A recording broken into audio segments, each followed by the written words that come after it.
Welcome to भाई की बढ़ाई सब्सक्राइबर, और जिन्होंने नहीं किया वो कर दो। कर दिया, चल पढ़ाओ। दोस्तों, इस वीडियो में मैं आपको बताऊंगा कैसे आप रातों रातों करोड़ों के मालिक बन सकते हैं। अब आपको बस एक काम करना होगा, एक कलर प्रिंटर लेना है और गूगल से 2000 के नोट की फोटो का प्रिंट 5000 बार निकालना है और आपके पास आ जाएंगे 1 करोड़ रुपए, वो भी कुछ चंद घंटों में। चलो अब भागो यहाँ से और मुझे मेरा चैप्टर शुरू करने दो। दोस्तों, आज का चैप्टर है मनी एंड क्रेडिट। और अगर तुम सोच रहे होगे कि ये शुरू में मैंने क्या बकवास की थी, तो यारो ये बकवास मैंने व्यूज के लिए की थी, क्योंकि पढ़ाई का नाम सुन के कोई वीडियो तो देखता ही नहीं है। फ्री में पैसे कैसे कमाए, सिर्फ इन्हीं वीडियोस पे व्यूज आते हैं, रातों रात बने करोड़पति।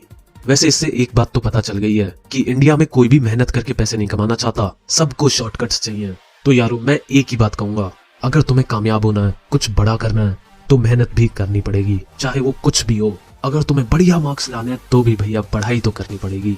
वैसे कुछ ज्यादा सीरियस बातें हो गई। चलो अब हम अपनी फेवरेट चीज के बारे में पढ़ेंगे और वो है पैसा। चलो हम पहले बाबा आदम के जमाने में चलते हैं। तब ये रुपए वगैरह नहीं होते थे। तब एक सिस्टम होता था जिसका नाम था बार्टर सिस्टम। इसमें रुपए की जगह लोग एक दूसरे को चीजें देते थे। जैसे मान लो 5 किलो वीट के बदले एक जोड़ी जूते। लेकिन इधर एक प्रॉब्लम थी। मान लो जैसे गेहूं बेचने हैं, उसको जूतों की जगह कपड़े चाहिए हो और कपड़े वाले को गेहूं नहीं चाहिए हो, तब समस्या खड़ी हो जाती थी। तो एक सक्सेसफुल एक्सचेंज के लिए डबल कोइंसिडेंस ऑफ वांट्स होना जरूरी होता था। यानी दोनों लोगों को एक दूसरे की चीजों की जरूरत होगी, तभी वो चीजें एक्सचेंज करते थे। उसके बाद ये मनी वाला सिस्टम आया। मनी वैसे तो कुछ नहीं है, बस एक कागज का टुकड़ा है, लेकिन उसकी वैल्यू बहुत है। और ये वैल्यू इसलिए है क्योंकि सब लोग इसको एक्सेप्ट करते हैं और तुम्हें इससे हर एक चीज मिल जाती है। ये बेसिकली मीडियम ऑफ एक्सचेंज है और इससे डबल कोइंसिडेंस ऑफ वांट्स वाली प्रॉब्लम भी सॉल्व हो जाती है। तो पहले मनी सोने के सिक्के, चांदी के सिक्के वगैरह की फॉर्म में था और अब एक कागज का टुकड़ा और कुछ सिक्कों की फॉर्म में प्रेजेंट है। तो यार तुम सोच रहे होगे, यार लोग पागल है क्या, एक कागज के टुकड़े को क्यों ले लेते हैं? तो इसका यही जवाब है कि यार ये कागज का टुकड़ा गवर्नमेंट ऑफ इंडिया के कंट्रोल में है और इसे सिर्फ रिजर्व बैंक ऑफ इंडिया छापता है, कोई और इसका प्रिंट आउट नहीं निकाल सकता। और ये रूल भी है कि कोई रुपए की फॉर्म में पेमेंट लेने से मना नहीं कर सकता, इसीलिए सब इसे ले लेते हैं।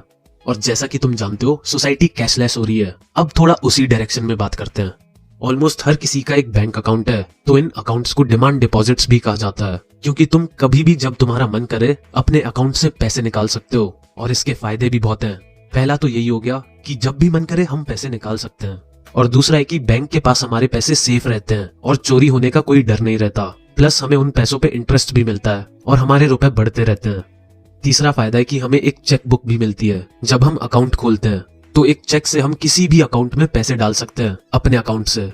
और ये ज्यादातर बड़ी पेमेंट्स में यूज होता है, क्योंकि मान लो अगर तुम्हें 20,000 रुपए देने हो तो कैश में दोगे तो बहुत परेशानी होगी। इससे बढ़िया तो यही है ना, एक चेक काट दो। तो पहले एपिसोड में हमने देखा कि मनी क्या होता है। अब हम क्रेडिट के बारे में कुछ जानकारी हासिल करेंगे। क्रेडिट बेसिकली लोन को कहते हैं, और जैसे ही हम लोन सुनते हैं तो हमें याद आता है कि लोन तो बैंक्स देते हैं। तो बिल्कुल सही याद आया तुम्हें। जी हाँ, लोन बैंक्स ही देते हैं।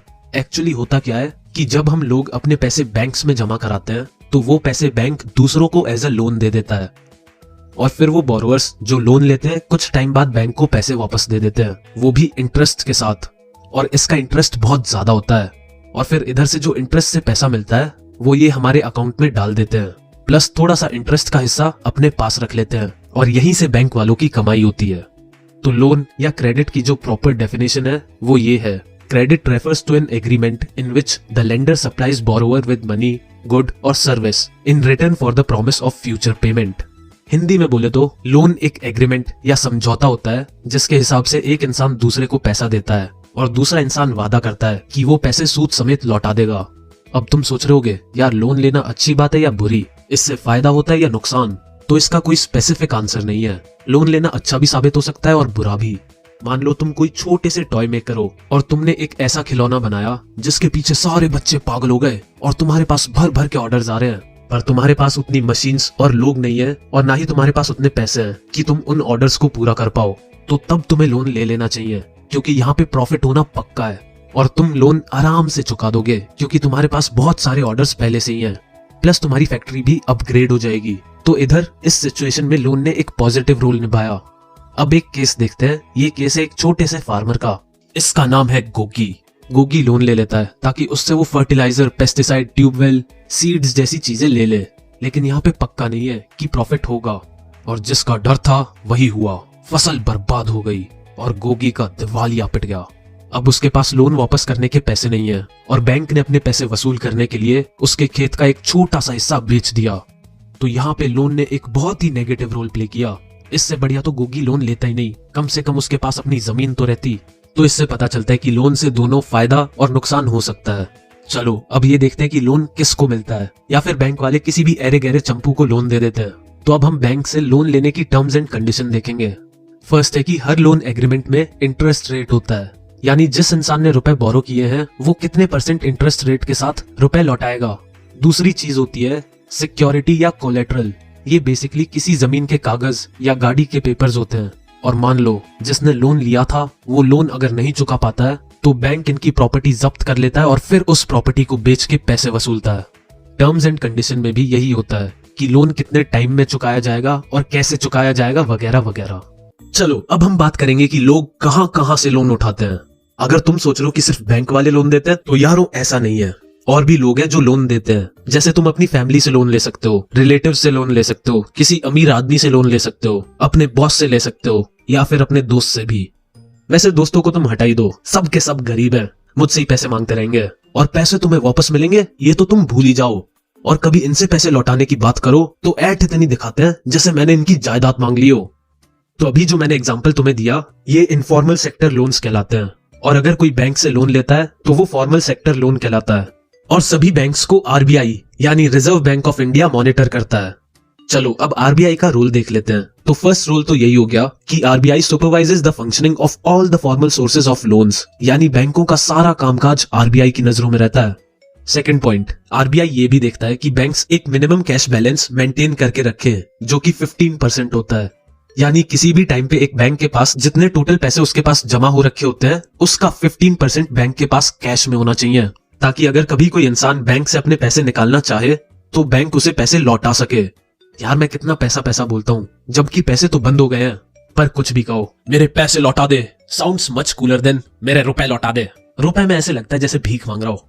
अब आ जाओ थर्ड पॉइंट पे। आरबीआई ये भी देखता है कि बैंक सब लोगों को लोन दे, ऐसा ना हो कि सिर्फ अमीर लोगों को ही लोन मिले। और वो ये भी देखता है कि लोन पे ज्यादा इंटरेस्ट ना लगाया जाए। चलो अब फॉर्मल और इनफॉर्मल सेक्टर के बीच क्या क्या डिफरेंस होते हैं उन्हें नोट करते हैं। तो फर्स्ट पॉइंट है कि सारे फॉर्मल लोन्स को आरबीआई सुपरवाइज करता है, और वहीं दूसरी ओर इनफॉर्मल लोन्स को कोई भी ऑर्गेनाइजेशन सुपरवाइज नहीं करती।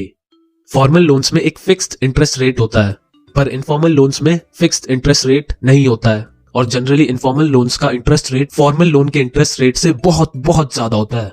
और तीसरा पॉइंट हो जाएगा एग्जाम्पल। फॉर्मल लोन्स में बैंक्स आते हैं और इनफॉर्मल में friends, relative, money lender, traders जैसे लोग आते हैं। अब आरबीआई जो है वो बैंक्स को इंटरेस्ट रेट लो रखने के लिए इसलिए कहता है क्योंकि सब लोग लोन ले सकें और अपना कोई छोटा मोटा बिजनेस स्टार्ट कर सकें, और इससे देश की इकोनॉमी को फायदा होगा और देश की डेवलपमेंट होगी। और कभी कभार ये भी पूछ लिया जाता है कि डेब्ट ट्रैप क्या होता है। तो यार डेब्ट ट्रैप वो सिचुएशन होती है जिसमें एक इंसान लोन नहीं भर पाता क्योंकि लोन पे बहुत ही ज्यादा हाई इंटरेस्ट होता है, और ये केसेस हमें ज्यादातर इनफॉर्मल सेक्टर के लोन्स में देखने को मिलते हैं। तो चलो अब नजरें कुछ स्टैट्स पे दौड़ाते हैं। ऑलमोस्ट 50% लोन लोग फॉर्मल सेक्टर से लेते हैं और बाकी 50% लोन लोग इनफॉर्मल सेक्टर से लेते हैं। 90% अमीर लोग फॉर्मल सेक्टर से लोन लेते हैं, और गरीब लोग वो बेचारे 85% लोन इनफॉर्मल सेक्टर से लेते हैं। गरीब लोग इनफॉर्मल को इसीलिए चूज करते हैं क्योंकि एक तो उन्हें पढ़ना लिखना बहुत कम आता है और बैंक में सब कागजों का काम होता है, इसीलिए वो बैंक को अवॉइड करते हैं। एक रीजन और है, ज्यादातर गांव में बैंक्स होते ही नहीं है, तो लोन लेने के लिए शहरों में जाना पड़ता है। तीसरा रीजन है कि वो गरीब लोग होते हैं, इसीलिए उनके पास कोलेटरल या सिक्योरिटी के तौर पे बैंक को देने के लिए कुछ नहीं होता, इसीलिए वो किसी बड़े जमींदार या किसी मनी लेंडर से लोन ले लेते हैं। तो अगर बैंक्स चाहते हैं कि फॉर्मल लोन्स बढ़े तो उन्हें गांव और गरीब लोगों की तरफ ध्यान देना चाहिए। आओ बालकों आओ, फाइनली हम लास्ट एपिसोड पे पहुंच ही गए। इसमें हम सेल्फ हेल्प ग्रुप्स की बात करेंगे। गेस करो मैं क्या खा के आया। तो जैसा कि हमने डिस्कस किया था कि गरीब लोगों के पास कोलेटरल या एज अ सिक्योरिटी बैंक को देने के लिए कुछ नहीं होता, तो सेल्फ हेल्प ग्रुप बेसिकली इसी प्रॉब्लम को सॉल्व करते हैं। तो इस ग्रुप में 15 से 20 मेंबर होते हैं और ये ज्यादातर एक दूसरे के आस पड़ोस में रहते हैं। ये लोग मिलकर अपनी सेविंग्स इकट्ठी करते हैं और हर महीने 100 रुपए अपने इस सेल्फ हेल्प ग्रुप में जमा कर देते हैं। वैसे कुछ फिक्स नहीं होता, कोई ज्यादा रुपए भी दे सकता है और कोई कम भी। तो जब ये दौर कुछ टाइम तक चलता है तो उनके पास बहुत सारे रुपए सेव हो जाते हैं और फिर किसी मेंबर को रुपए चाहिए होते हैं तो वो अपने ग्रुप से लोन ले लेता है और सूद समेत वापस भी कर देता है। तो अब तुम सोच रहे हो कि भाई इन्होंने तो अपना खुद का बैंक बना लिया, इससे कोलेटरल वाली प्रॉब्लम कैसे सॉल्व हुई? तो वो मैं अब बता देता हूँ। अगर कोई सेल्फ हेल्प ग्रुप लंबे समय तक ऐसे ही सेव करते रहे तो उनके पास 30-40 हजार रुपए आराम से हो जाते हैं और फिर वो इन सेविंग्स को बैंक में एज अ कोलेटरल दे देते हैं और बैंक उनके सेल्फ हेल्प ग्रुप को लोन दे देता है। उसके बाद वो ग्रुप उस लोन से अपना काम करते हैं, जैसे सीड्स, फर्टिलाइजर और बाकी रॉ मटेरियल खरीदना।